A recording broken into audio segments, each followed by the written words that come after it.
देखिए, आज हम बात करेंगे स्मार्ट वर्क के आईपीओ के बारे में, जो कि 10 तारीख को ओपन हो रहा है, 14 तारीख को क्लोज हो जाएगा। 582 करोड़ का आईपीओ है, ₹387 का लोअर बैंड है, ₹407 का अपर बैंड है, जिसमें आपकी इन्वेस्टमेंट लगेगी ₹14,652 और जिसकी लिस्टिंग है 17 तारीख को। अब बात करते हैं कंपनी के बारे में। कंपनी क्या करती है, जैसे आपको कोई ऑफिस खोलना है, आपको अब मान लो जनकपुरी में एक ऑफिस चाहिए। अब आप पहले कोई बिल्डिंग ढूंढोगे रेंट के लिए, उसमें फिर वर्क करवाओगे। ये सब झंझट से बचने के लिए आप इस कंपनी के पास जाओ, आप लोकेशन बताओ, आप अपनी स्पेसिफिकेशन बताओ कि हमें इस चीज के लिए ऐसा ऐसा ऑफिस चाहिए और ये चीजें हमें चाहिए। ये सब कुछ आपको फिट करके देंगे, बस आपसे फीस चार्ज करेंगे। अब बात करते हैं इसके फाइनेंशियल की। फाइनेंशियल देखो, 2023 में जो इसकी सेल थी वो थी 744 करोड़ रुपए, जिसमें इसका लॉस था 100 करोड़ रुपए का।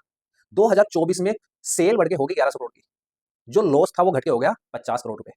2025 में जो अभी साल क्लोज हुआ है, उसमें जो इसकी सेल है वो हो गई 1400 करोड़ रुपए, लेकिन जो लॉस है वो थोड़ा सा बढ़ के हो गया 63 करोड़ रुपए। अब देखिए, सेल तो बढ़ रही है लेकिन लॉस वहीं पे है, तो ये चलता है। जो स्टार्टअप्स होते हैं, जो इनिशियल स्टेज होती है ना, उसमें ग्रोथ पे ध्यान देते हैं बिजनेसेस कि हम कैसे कैसे करके ग्रोथ करें। अगर ग्रोथ कर जाएंगे तो एक लेवल पे आके प्रॉफिट में हो जाएगा। अब जो 582 करोड़ है, 582 करोड़ में से 450 करोड़ रुपए तो फ्रेश इशू है, 137 करोड़ रुपए है ऑफर फॉर सेल।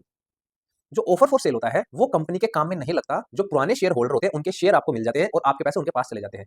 लेकिन जो 450 करोड़ है, उनका जो यूटिलाइजेशन होगा, ये उसकी लिस्ट है, दो जगह पे वो यूटिलाइज होगा आपका पैसा, ये आप देख सकते हैं एक बार। अब बात करते हैं स्ट्रेंथ की और इसके रिस्क की। देखो, स्ट्रेंथ ये है, मुझे कुछ ज्यादा इसमें समझ आया नहीं है और मुझे कुछ ऐसा लगा नहीं कि आपको बताऊं। नॉर्मल सारी चीजें एक बार पॉज करके पढ़ लेना। रिस्क मैं बता सकता हूं, जो सबसे मेजर रिस्क मुझे लगता है, आप अगर इनके पास गए, आपने अपने हिसाब से एक ऑफिस में सारी चीजें करवा ली। अब 5 साल बाद आपको लग रहा है कि यार लोकेशन ठीक नहीं है मेरी और मैं इस ऑफिस को छोड़ रहा हूं। ऑफिस तो सारा आपके हिसाब से उन्होंने डिजाइन कर दिया, 5 साल के बाद आप छोड़ के चले गए। अब मैं अगर ऑफिस लेना चाह रहा हूं, तो मैं उस ऑफिस को क्यों लूंगा जिसमें आपके हिसाब से सारी चीजें की गई। तो वहां पे इनका रिस्क है बहुत ज्यादा कि ये क्लाइंट को कैसे वो चीज लीज पे करेंगे, फिर कैसे करेंगे, वो एक डार्क और ग्रे पॉइंट है यहाँ पे। ठीक है, तो वो सारी कॉस्ट इनकी बिल्कुल वेस्ट हो जाएगी अगर ऐसा हुआ तो। ठीक है, इनके ऊपर थोड़ी लीगल प्रोसीडिंग भी चल रही है, जिससे फाइनेंशियल पे और भी ज्यादा दबाव आ सकता है। तो ये सारे रिस्क थे और स्ट्रेंथ आप पढ़ लेना।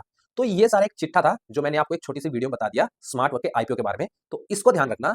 अब बात करते हैं कि इसको अप्लाई करना चाहिए नहीं करना चाहिए। मेरे हिसाब से अब जो ट्रेंड चल रहा है ना आईपीओ का, बहुत ज्यादा आपको लिस्टिंग गेन मिलता नहीं। तो मैं जो प्रेफर करता हूं, उसको लिस्ट होने दो। लिस्ट होने के बाद वो शेयर जब नीचे आएगा ना, एक बार लिस्ट होने के बाद शेयर नीचे जरूर आता है, चाहे वो कभी भी आए, तब आप उसको पकड़ो, उसको अच्छे से परख के देख के कि कैसा धंधा चल रहा है, कैसा नहीं चल रहा है, शेयर कैसे रिएक्ट कर रहा है, तब उसको पकड़ो। क्योंकि आजकल के आईपीओ बहुत बड़ी वैल्यूएशन पे, हाई वैल्यूएशन पे वैल्यू होते हैं, हम और आप जैसे लोगों को लूटने के लिए। और जो मोटा पैसा होता है, वो जो इनके प्रमोटर होते हैं, जो शेयर होल्डर्स होते हैं, इन्वेस्टर होते हैं, वो उठा लेते हैं। ऐसे ही वीडियोस के लिए प्लीज चैनल को सब्सक्राइब कर दो।